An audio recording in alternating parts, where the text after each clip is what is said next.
Nilinaw ng Armed Forces of the Philippines na walang sapat na basehan na may korupsyon sa kanilang hanay.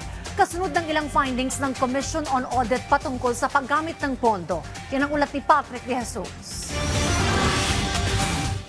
Ilang corrective measures na ang ipinatupad ng Armed Forces of the Philippines kaugnay ng kanilang 201.8 million pesos na unliquidated cash advances base sa naging findings ng Commission on Audit. Ayon sa AFP, pansamantalang itinigil ang sahod ng kanilang mga kawani na may pananagutan. Gayon din ang pagpapataw ng demand letter at pagsasagawa ng legal at administratibong hakbang.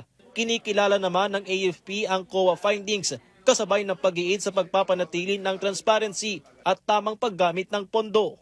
Itong mga efforts na to are also underway and tinatrack natin itong mga accountable officers na involved dito, especially itong mga wala na sa serbisyo sa ngayon. Yung iba kasi dito nag-retire na and we intend to recover itong mga public funds in full compliance with the COA directives.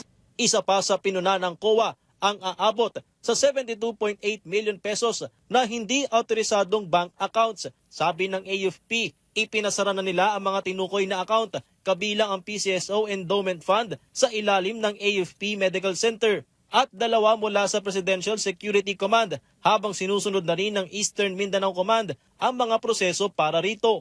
Yung mga reports na to did not establish any loss, misuse, or diversion of funds. Yung accounts that were cited were for the welfare and medical related, and all the funds were used for their intended purposes. Yung issue that was raised was procedural. Hence, our immediate action to close accounts and align mechanisms with regulatory requirements. Sa kabila nito, nilinaw ng AFP na ang findings ng COA ay hindi nangangahulugang mayroon ng korupsyon, ngunit handa silang papanagutin ang mga mapapatunayang nagkaroon ng kapabayaan hinggil sa pondo.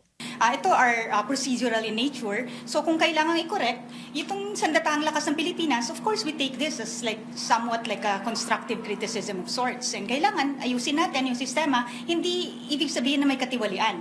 But kung meron man kailangang i-align para maging tama yung proseso, gagawin yun ng Sandatahang Lakas ng Pilipinas.